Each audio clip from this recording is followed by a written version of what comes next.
was once just a boy in Badié, Cameroon, where dreams rarely grew beyond the dusty roads and the grinding of sand beneath bare feet.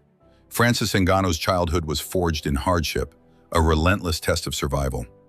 At 6, he watched his family fracture as his parents' marriage crumbled, leaving him to live with relatives who offered little warmth.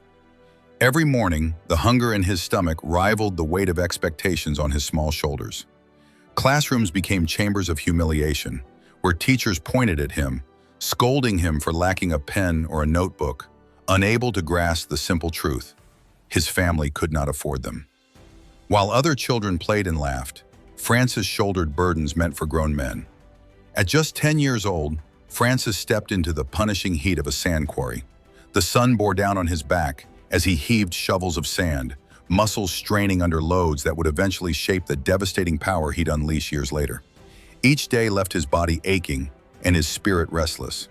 In those crushing moments, Francis began to sense life was slipping by. His childhood traded for scraps of money that never seemed enough. He tried to forge friendships, to cling to normalcy, but poverty cast its long shadow, making him an outcast even among peers. His father, known in the village for his street brawls, left behind a reputation Francis could never escape. Mocked and pitied, Francis carried his father's sins like an invisible chain. Yet in that same bitterness sprouted resolve. The local gangs wanted him, recognizing the spark of violence they thought they could exploit. But Francis refused, determined not to replicate his father's failures. If his father had shown him anything, it was not how to live, but precisely how not to. At 23, after bouncing between menial jobs, Francis's frustration deepened. The horizon in Cameroon seemed permanently dim. The future, if left there, promised only more poverty, more crushing days under an indifferent sun. He clung to an unlikely dream born from grainy videos of Mike Tyson obliterating opponents. Tyson became a beacon, proof that fists could build empires and rewrite destinies. Even knowing he was already older than most rising stars, Francis whispered to himself that greatness was still possible. At 26, he made a choice most would call madness. Leaving Cameroon with little more than stubborn faith, he set his eyes on Paris, hoping to become a professional boxer. The journey to Europe was brutal, a hellish odyssey through Morocco, where he spent a year hiding from police, living in forests, eating from trash, risking everything at borders. 7 times he tried to cross into Spain. 7 times he faced rejection, his body bloodied by barbed wire, his spirit battered, but not broken. When he finally made it to Europe, Spanish authorities threw him in jail for 2 months. Yet compared to the agony of uncertainty in Morocco, even prison seemed like a strange respite. Upon release, Francis drifted into Paris, alone, homeless, but with an ember of hope still burning. He slept in parking lots, wrapped in a thin sleeping bag, the Parisian cold gnawing at him. But the misery didn't matter. For the first time, the dream felt close enough to touch. Days blurred into weeks until he found shelter, working as a volunteer cook at a soup kitchen. He chopped vegetables for the homeless, earning meals and a place among people who expected nothing from him. There, a man named Didier noticed the towering figure always eager to help. Hearing Francis speak of boxing, Didier made a fateful call to Fernand Lopez at the MMA factory. Soon Francis found himself standing awkwardly in a gym, explaining that he wanted to box. Lopez, however, had other ideas. Lopez gave him worn gloves and gear, urging him to try MMA. Francis didn't even know what the letters meant, but he had time to risk, time to learn. On his very first day, he absorbed the lessons like a sponge, his movements raw but powerful, his instincts sharper than anyone expected. Lopez watched this homeless man, who kept all his worldly belongings in the gym because he had nowhere else, and decided to invest more than just coaching. He let Francis live there, sleep on mats, and train without paying a cent.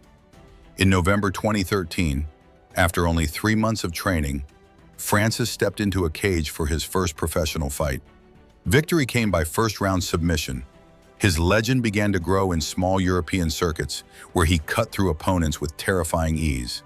By December 2015, the UFC couldn't ignore him any longer.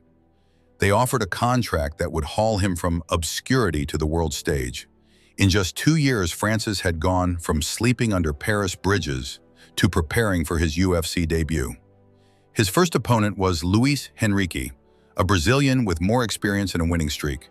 In Orlando, under blinding lights and deafening crowds, Francis's nerves churned. The first round didn't go well. Henrique pinned him, threatening to snatch away the dream. But in the second round, Francis found his opening. A left uppercut detonated on Henrique's chin, sending him crashing lifelessly to the canvas. The follow-up hammer fists were mere formalities. The Predator had arrived, and the UFC took notice. Each victory seemed to echo louder than the last. Curtis Blades, Bojan Mihalovic, and Anthony Hamilton fell like dominoes. Against Hamilton, Francis showed he wasn't just a wrecking ball with fists. He secured a submission with a Kimura, stunning everyone who thought he was purely a striker.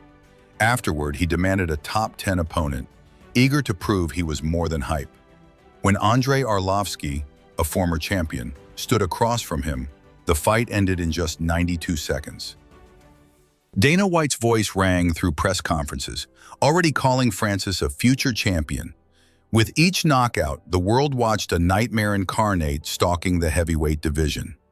Then came Alistair Overeem, a decorated warrior whose resume stretched across multiple promotions and continents. In December 2017, the two collided in Detroit. What happened next was seared into MMA history. Francis launched an uppercut from hell that snapped Overeem's head so violently it looked almost unreal, a grotesque ballet of physics and flesh. The crowd's roar blurred into gasps. The photo of Overeem's head bent backward became an icon of devastation. Francis left the cage that night knowing the title shot was inevitable. His next target was Stipe Miocic, the reigning king of heavyweights. But destiny isn't without detours. In January 2018, Francis entered the octagon against Stipe with an air of invincibility. But what followed was humbling. Stipe, with calm precision, dragged Francis into deep waters, exposing his raw wrestling and lack of stamina. Round after round, Miocic smothered the knockout artist, grinding him down until the judges' scorecards read a lopsided, unanimous decision. Francis left Boston defeated, learning a painful lesson that brute force alone couldn't conquer the summit. The loss haunted him. It grew heavier after he faced Derek Lewis in what many call the worst heavyweight fight ever. Paralyzed by fear of exhaustion, Francis refused to unleash his weapons, leading to a dreary, awkward dance that embarrassed fans and pundits alike. Dana White didn't mince words, blaming Francis's swollen ego for the timid showing. Critics whispered that maybe the myth of Ngannou was over. Maybe he was just another brawler who crumbled when the puzzle got too complicated. But predators don't vanish, they adapt.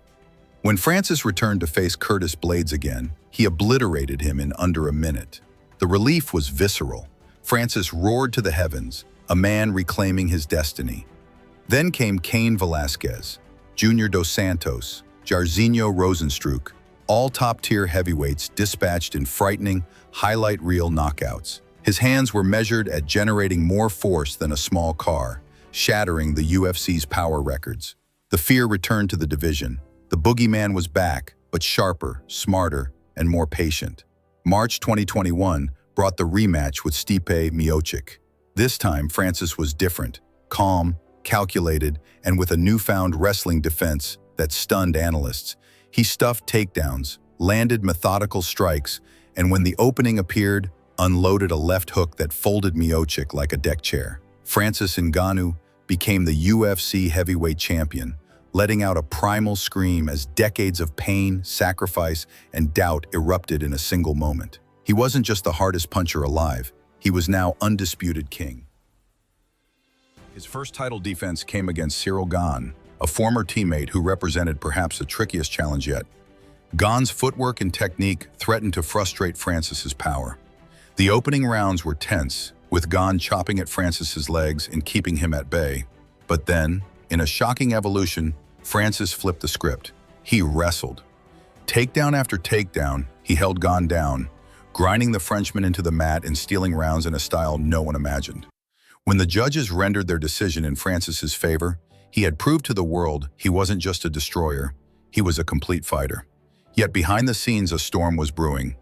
Francis grew disillusioned with the UFC's treatment of fighters, bristling at restrictive contracts and lost sponsorships. He was tired of being treated like property. "This isn't a contract, it's ownership," he once said, his voice low but ironclad. The UFC made him rich, but it never made him free.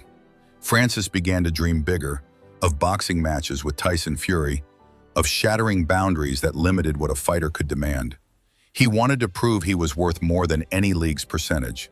Through it all, memories of the boy in Cameroon never left him. That boy who walked miles barefoot, who labored under sacks of sand, who lay awake wondering if tomorrow would bring any food. Francis poured millions back into his homeland, building gyms and foundations so kids could dare to dream bigger than he ever did. They didn't have to claw through barbed wire or sleep on foreign streets. They could start from a place of hope, not desperation. Francis Ngannou's story is not a tidy arc, it's an unfinished epic. As he stands on the cusp of boxing's biggest stage, or perhaps a showdown with John Jones, the future pulses with uncertainty and promise. But the boy from Badier who once swung his fists at banana trees until they fell, knows the only way forward is to keep taking that next step, and then another. Because for Francis, every step is still building towards something magnificent, something no fence or contract can ever truly contain.